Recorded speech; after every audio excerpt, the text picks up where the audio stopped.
नमस्कार साथियों, Pallavi coaching classes में आपका स्वागत है। हम पढ़ रहे थे परसेंट से संबंधित वे सभी प्रश्न जो पुरानी परीक्षा में पूछे गए हैं। उसी श्रृंखला में अपनी 10 वीडियो हो चुकी थी। आज अपनी 11वीं वीडियो है। उसका पहला सवाल देखते हैं। आइए करते हैं उसको। किसी सिनेमा घर में सीटों की संख्या में वृद्धि करी गई है। कितनी? 25%। फिर एक टिकट के मूल्य में 10% की वृद्धि की गई है। कुल आय में कितने परसेंट की क्या करी गई है? वृद्धि करी गई है। ये हमें पूछा है। तो देखो इसको कैसे करेंगे इसका सॉल्यूशन करने के लिए देखो, सीटों में 25% की वृद्धि, यानी कि हम लिख सकते हैं इधर सीट पहले और अब। पहले अगर मान लो मैंने 100 सीट थी, माना पहले 100 सीट थी, तो अब 25% की वृद्धि होने के बाद कितनी हो जाएंगी? 125। सही है। अब इसको काट सकते हैं अपन। देखो काटो इसको काट सकते हैं 5 से, 25 से भी काट सकते हैं। 25 चौका 100 और 25 पंजे 125। तो ये आ गई अपनी सीट। पहले 4 थी, बाद में कितनी हो गई? 25% बढ़ी और 5 हो गई। ये हमने इसका छोटा सा वो निकाल लिया रूप। अब क्या कह रहा है कि एक टिकट के मूल्य में 10% की वृद्धि की गई है। टिकट में क्या की गई? मूल्य में वृद्धि, यानी कि माना पहले 100 थी, तो अब कितनी कर दी गई है? 10% की वृद्धि, तो कितनी हो जाएगी? 110। सही है। 0 से यहाँ 0 काट सकते हैं, तो अपने पास कितनी आ जाएगी? 10 से कितनी हो गई? 11। टिकट का मूल्य क्या हो गया? पहले अगर मान लो 10 रुपये था, तो अब कितना हो चुका है? 11 रुपये। 10% की क्या हो गई? इसमें वृद्धि हो गई। अब पूछ रहा है कि कुल आय। अब आय कैसे होगी भाई साहब? आय होगी, सीट भी बढ़ गई और टिकट का दाम भी बढ़ गया, तो लोग बाग अब ज़्यादा भी तो आएंगे। जब सीट बढ़ी है तो ज़्यादा लोग आएंगे और पैसे भी क्या देंगे? वो ज़्यादा देंगे। तो क्या करते हैं? इन सब का आपस में गुणा कर देते हैं। देखो यहाँ पर आ रही है सीटों की संख्या कितनी है? 4। 4 का गुणा किससे कर सकते हैं? 10 से। तो क्या हो जाएगा? 40। सही है। और यहाँ अब सीटों की संख्या क्या हो गई? 5 और टिकट का मूल्य क्या हो गया? 11। तो अब कितने रुपये मिलेंगे उसको? 55। 11 पंजे 55। पहले मिलते थे उसको 40 रुपये, अब मिलते हैं उसको 55 रुपये। तो कितने परसेंट की वृद्धि हुई? देखो पहले तो ये देखो कि कितने रुपए की वृद्धि हुई। तो 55 में से अगर मैं 40 घटा देता हूँ, तो कितने रुपए की वृद्धि हो गई? 15 रुपये की। 15 रुपये क्या हो गए? बढ़ गए उसके। अब 15 रुपये किस पे बढ़े हैं? 40 पे। इसका परसेंट निकाल लें, कितने परसेंट की वृद्धि हुई। आगे बात समझ में।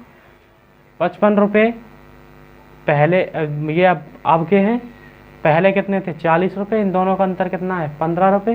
15 रुपये किस पे बढ़े हैं? 40 रुपये पे। तो इनका प्रतिशत निकालने के लिए किसका गुणा कर दिया? 100 का गुणा। तो यहाँ 0 से 0 कट गई। सही बात है। अब 2 से इसको काटेंगे 2 बार और 2 से कट जाएगा 5 बार। 15 5 75। 75 बटे में आ गया 2। 75 का आधा क्या होता है? 37.5 प्रतिशत। 75 का आधा यही तो होता है, 37.5%। कौन से में है? ये रहा option number C. Option number C is right answer. इस प्रश्न का सही जवाब क्या हो गया? C option. अब बढ़ते अपने अगले सवाल की तरफ। आइए बढ़ते अपने दूसरे सवाल की तरफ। किसी वस्तु के भाव में 25% की कमी हो गई है। क्या हो गई है? 25% की कमी, किंतु वस्तु की दैनिक बिक्री में 30% की वृद्धि हो गई है। यहाँ तो क्या हुई है? भाव में कमी हो गई है, और इधर क्या हुआ? किंतु वस्तु की दैनिक बिक्री में 30% की क्या हो गई? वृद्धि हो गई, बढ़ गई। परिणाम स्वरूप दैनिक बिक्री से प्राप्त धनराशि में क्या होगी? ये हमें पूछा है कि वृद्धि होगी या कमी होगी, कितने परसेंट की। ठीक है, ये हमें बताना है।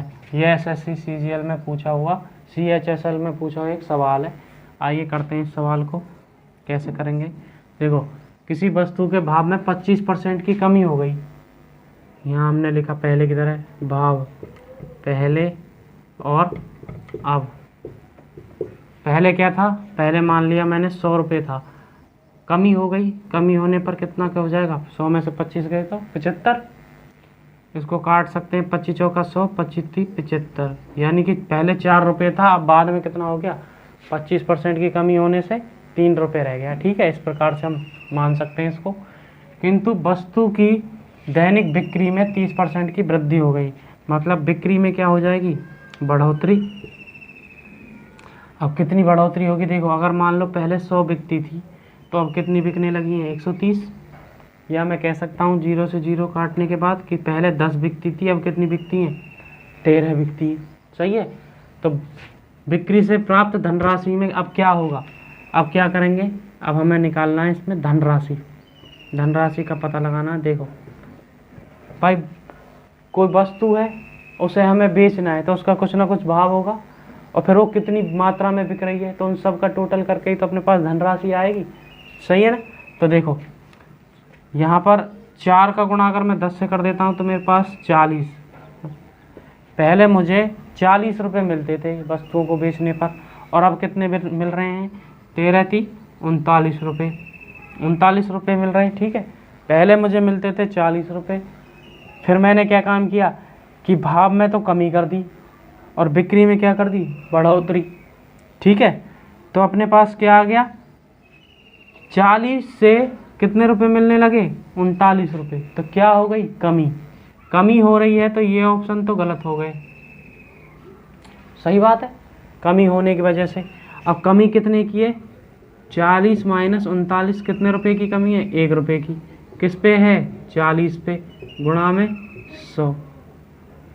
ठीक है, अब देखो 0 से यहाँ पर हमारे पास 0 कट गई तो कितना आएगा, अब देखो ये कट जाएगा, 2 2 दूनी 4, 2 पंजे 10, तो ये आ गया 2.5, 2.5। भाई 5/2 क्या होता है, 2.5, है ना, 2.5%। 2.5% की क्या हो गई हमारे पास, कमी। तो कौन सा ऑप्शन आ गया अपने पास, 2.5% की कमी वाला, ये रहा बी ऑप्शन। बी ऑप्शन क्या हो जाएगा, राइट आंसर। आशा करता हूँ आपको ये सवाल समझ में आ गए। अब बढ़ते हैं अपने नेक्स्ट सवाल की तरफ। अब बढ़ते हैं अपने अगले सवाल की तरफ। देखो इस सवाल को, यदि किसी वस्तु की कीमत में 20% की कमी की जा रही है, उसकी खपत में 20% की वृद्धि की जा रही है, तो उस वस्तु पर होने वाले व्यय में कितनी कमी या वृद्धि होगी, ये हमें बताना है। अब यहाँ ऑप्शन में हमें ये बताना है कि कितनी कमी हो रही है या वृद्धि हो रही है। ठीक है, तो देखो कैसे करेंगे इस सवाल को। इस सवाल को करने के लिए सबसे पहले, अभी जैसे पिछले सवालों में हमने किया था, सबसे पहले लिखेंगे वस्तु की कीमत।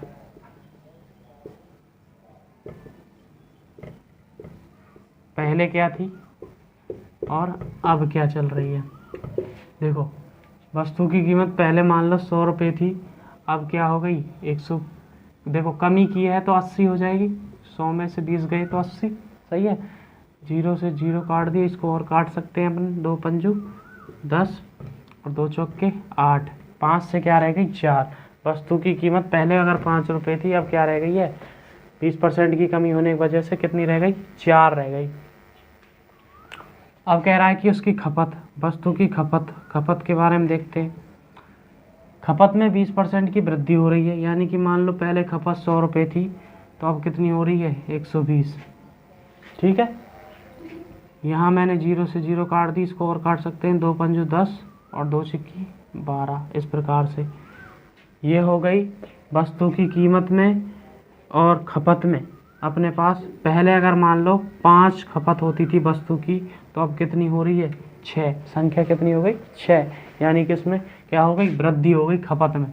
तो अब क्या हो जाएगा यहाँ पर, व्यय, यानी कि खर्चा कितना बढ़ा।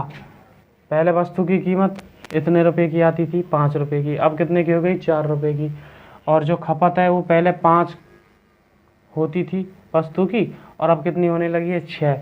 तो अब व्यय कितना हो जाएगा, देखो पहले कितना आता था, 25 और अब कितना आ रहा, 6 चौक 24। तो यहाँ तो देखो यहाँ क्या हो गई, 25 से क्या हो गई, 24 हो गई।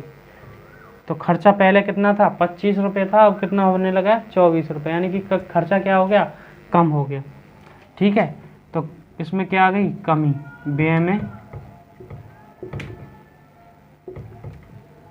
ठीक है, कमी हो जाएगी व्यय में, ये हमने पता लगा लिया। अब कितने परसेंट की कमी होगी ये देखते हैं। 1 बटे, भाई 25 में से 24 गया तो 1 ही तो बचा, और किस पे हो रही है कमी, 25 पे, और गुणा में 100, तो 25 चौका 100, कितने परसेंट की कमी हो गई, 4% की कमी हो रही है। कितने परसेंट की, 4% की कमी। तो कौन सा ऑप्शन है, C option is right option. आशा करता हूँ आपको ये सवाल समझ में आ रहे होंगे। अब बढ़ते हैं अपने अगले सवाल की तरफ। अब बढ़ते हैं अपने नेक्स्ट सवाल की तरफ। देखो इस सवाल को, यदि किसी फल विक्रेता ने केलों के मूल्य में 20% की वृद्धि कर दी, जिससे एक व्यक्ति 40 रुपये में 4 केले कम प्राप्त करता है, तब वृद्धि से पहले 15 केलों का हमें मूल्य बताना है कि 15 केलों का मूल्य क्या होगा। क्वेश्चन, तो देखो एक फल विक्रेता ने केले के मूल्य में 20% की वृद्धि करी है। माना एक केले का मूल्य x रुपये, सही है, एक केले का मूल्य कितना है, x रुपये है।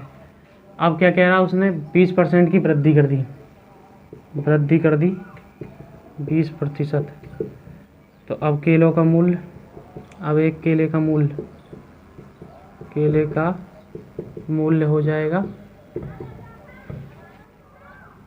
x इंटू 120 बटे में 100, तो अपने पास हो जाएगा 6x बटे में 5। ये 20 से कट जाएगा, 20 छिंगी 120 और 20 पंचू 100, ठीक है। तो ये आ गया एक केले का अब का मूल्य, वर्तमान का मूल्य, और ये है पहले का मूल्य। अब हमें पहले का मूल्य निकालना है, इस x का मान निकालना है। तो देखो कैसे निकालना। अब ये कह रहा है कि एक व्यक्ति 40 रुपये में 4 केले कम प्राप्त करता है। कितने रुपए में, 40 रुपये में। 40 रुपये में पहले वो एक केले के हिसाब से, देखो एक केले का मूल्य अपन ने x रुपये माना है, ठीक है।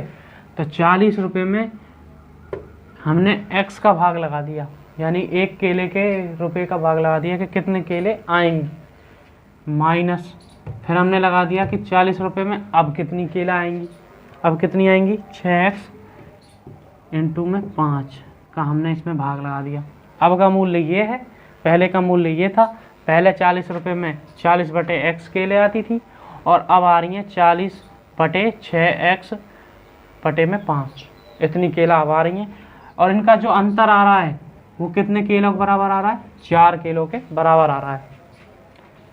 अब इसको करेंगे लघुत्तम लेंगे, 6x आ जाएगा, 6 का गुणा करेंगे 6 चौक 24, 240 माइनस, और इन दोनों का गुणा करेंगे तो 200, क्योंकि 6x से 6x कट ही जाएगा यहाँ पर, ठीक है। तो अपने पास क्या बचेगा, बराबर में 4, इन दोनों को घटाएंगे तो अपने पास आएगा 40 बटे 6x, 6x का इधर गुणा कर देते हैं तो अपने पास क्या आ जाएगा, 6 चौक 24x।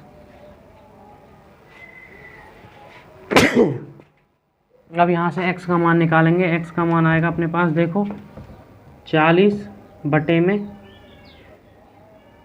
24, अच्छा ये x का मान निकालना है तो 40 के बटे में क्या आ जाएगा, 24। ये हो गया x का मान, यानी कि एक केले का मूल्य, सही है। पहले एक केले का मूल्य कितना था, 40 बटे 24 रुपये में एक केला आती थी। अब हमें निकालना है 15 केलों का मूल्य। कितने केलों का मूल्य, 15 केलों का मूल्य। इधर कर देता हूँ मैं इसको, 15 केलों का मूल्य। अब 15 केलों का मूल्य कैसे निकलेगा, एक केले का मूल्य कितना है, 40 बटे 24 गुणा में 15 केला, सही है। इसको काटते हैं, यहाँ देखो 4 से काट सकते हैं इसको, 4 दाएँ के 40 और 4 सिक्की 24, है ना। फिर इसको और 2 से काट सकते हैं, 2 पंजू 10, 2 तिया 6, 3 से कट जाएगा ये 5 बार, तो 5 गुणा 5 कितना आ जाएगा, 25 रुपये। कितने रुपये, 25 रुपये अपने पास 15 केलों का मूल्य प्राप्त हो गया। तो कौन से ऑप्शन में है, डी ऑप्शन में। पहले सवालों को मैंने शॉर्ट तरीके से कराया था, इसको मैंने पूरा समझा के करा दिया है आखिरी वाले को। आशा करता हूँ आपको ये सवाल जो हैं समझ में आ रहे होंगे। अगर आपको ये सवाल समझ में आ रहे हैं तो हमारी वीडियो को ज़्यादा से ज़्यादा शेयर करें अपने दोस्तों के साथ में, और हमारी वीडियो को लाइक भी कर दें साथ के साथ, तथा हमारे चैनल को सब्सक्राइब करें। धन्यवाद।